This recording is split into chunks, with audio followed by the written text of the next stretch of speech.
Welcome back, everybody, for another deep dive. Mm. Today, we're going to be looking at something a little different.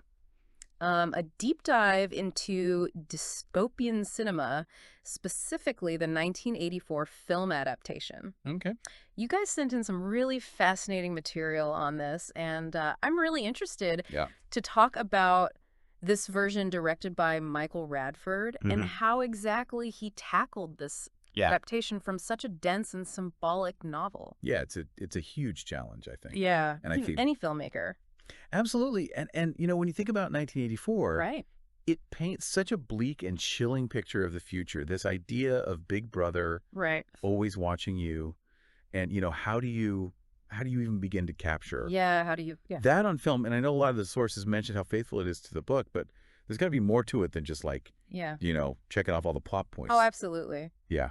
Yeah, one of the things that really stood out to me. Was how Radford uses visuals to really give you that oppressive sense. You know what I mean? Like, Mhm. the color palette is so washed out. Yeah, it's like all the color has been leached out of the world. Yeah, It really reflects how lifeless everything is under the party's rule. exactly. But it's not just the colors, right? Yeah. There's something about the way it's shot, too. Yeah, the way he frames the shots, a lot of times he uses these long static shots. It's almost like security camera footage. Interesting. And it really makes you feel like the characters are constantly being watched. Right. They can't escape the gaze of the party. It's like we, the audience, are put in the role of Big Brother, almost. Yeah. Yeah, I think there's something to that. Watching that. And the sound design too, right? Yeah, Like yeah. all the constant hum of machinery, Mm, the announcements coming over the loudspeakers. mm. It's a very unsettling soundscape. It really reinforces that feeling of being trapped Exactly. in this world, in this system. Yeah. And of course, you can't talk about this film without talking about the performances. Right. I mean, everybody in the sources mentions John Hurt's performance as Winston Smith, Oh yeah. the man who dares to rebel. Mm. And they all describe it as this kind of quiet despair, Yeah. which is an interesting choice. Yeah, it is. For a character who's fighting against the system. Right, but I think it speaks to the insidiousness of this regime, Right. where even thinking a different thought is Exhausting. soul crushing. Yeah, you can just see it. And Hurt embodies that so well. Yeah. Just his posture, the way his eyes are always darting around, like Yeah. he's afraid to be caught. Looking over his shoulder. Yeah, it's So much is conveyed just through those. subtleties. Yeah. It's a very internal performance, which I Yeah. think is interesting because, so many dystopian films Right. really focus on these like big outward acts of rebellion. Yeah. But here it's much more about, holding on to those thoughts and feelings in this world that's determined to like Exactly. drift it away from you. Which is where the film's exploration of doublethink is so Oh, yeah. important. Yeah. Yeah. It's not just about controlling what people say and do, Right. but controlling how they think. Eliminating the possibility of dissent by making them believe these contradictions. Exactly. Now, I am curious about Richard Burton's performance as O'Brien Okay. because, from the sources, it sounds like he's almost the opposite of Winston. Right. Like he's a true believer Yeah. in the party and its ideology. So how does...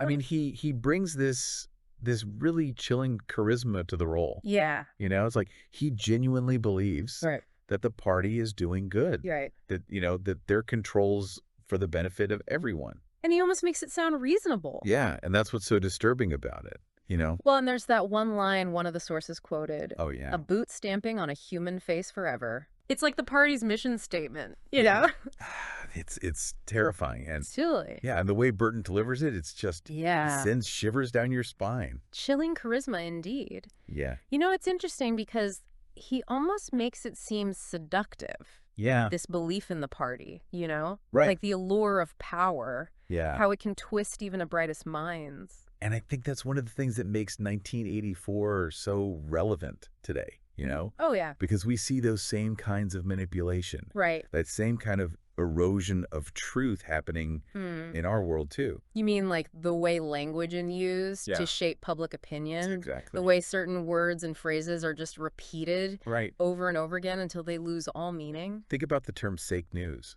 Yeah. It's everywhere. It's so overused. Yeah, and it's lost its original meaning. Right now, it's just a way to dismiss Yeah. any information that you don't like. Regardless of whether it's actually true? It's almost like a real-life version of Newspeak, Yeah. the language the party created in the novel to, restrict thought. Control the language, you control thought. Yeah. And the more we just accept these simplified, Right. distorted versions of reality, The easier it becomes for people to manipulate us. it's It's pretty chilling to think about, especially in the age of social media, yeah. where, information travels so fast. And the algorithms are controlling what we see. Right. So Yeah. what's the antidote then? Well, I think it starts with critical thinking. Yeah. You we have to question the information that we're being given. Right. Look at different perspectives. Yeah. Really dig deeper. Not just taking things at face value. Exactly. It's about being aware of those forces that are trying to, Yeah. shape our thoughts and beliefs. Absolutely. And realizing that we have a choice in how we engage with information. We can just passively consume whatever's put in front of us. Or we can be more active, seek out different sources, Right. challenge our own assumptions, Yeah. have those difficult conversations. That's where Winston and Julia's relationship in the film becomes so important, I think. Right. Because it is a reminder that even in this incredibly oppressive system, there's still that possibility for human connection, love, For fighting back. resistance. Yeah. Yeah, they represent that desire for something real, something authentic in this world that's become so artificial and controlled. And even though they fail Yeah. in the end. It's still a reminder that the human spirit can be defiant. Now, we have to talk about the torture scene in Room 101 because it's mentioned in almost all the sources. It's a very difficult scene to watch, but I think it's also such a crucial part of the story. Why do you think Radford chose to depict it so graphically? I think Room 101 is really the ultimate symbol of the party's power. It's not just about physical torture. Yeah. It's about psychological manipulation, making someone betray their deepest values and beliefs. So they're saying, we can control not just what you do, but what you think. And by showing Winston's complete submission, it reminds us of how fragile we are, Yes. how easily we can be broken. Yeah, if we're not Careful. careful.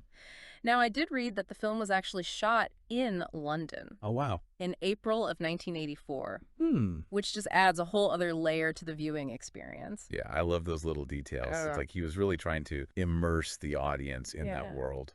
And, I read that the film was actually controversial when it came out. Oh, really? Because people found it too bleak and disturbing. But isn't that the point of dystopian fiction in a way? Yeah. To make us uncomfortable? To make us think. To confront those darker possibilities? Yeah, the cautionary tales. And that's what makes 1984 so enduringly relevant. Right. It's not just a story about this totalitarian regime, Uh-huh. in some far-off future. It's a warning about what could happen. Right. Anywhere at any time. If we're not careful about Yeah. protecting our freedoms. But the dangers of unchecked power. Exact. The manipulation of information. Now, I am curious about one thing, though. Okay. The sources mentioned that Orwell considered calling the novel 1948. The year he actually wrote it. Right. Do you think it would have had the same impact if it had been set in the past instead of the future? That's an interesting question. Yeah. I think setting it in the future was a deliberate choice. Yeah. It allowed him to create this world that was both familiar and strange.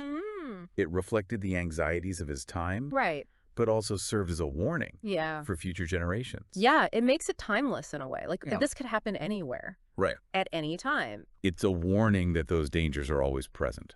Yeah. And I think Radford really brings those themes to life visually. Yeah. We talked about Room 101. Right. But there's so many other visual motifs that reinforce the story's message. Like the telescreens. Oh, gosh. It's everywhere. constant reminder of. Yeah, there's literally no escape from Big Brother. And then you have the imagery of, like, decay and destruction. Yeah, the buildings are crumbling. The streets are filthy. The air is thick with smoke. Yeah. It's like a visual representation of how the party is just destroying society. Crushing the human spirit. Yeah, and the color palette, too, or lack thereof. Right. Oh. Everything is so drab and muted. Yeah. It's like all the joy has been sucked out of it. Exactly, which is such a powerful way of conveying the oppression.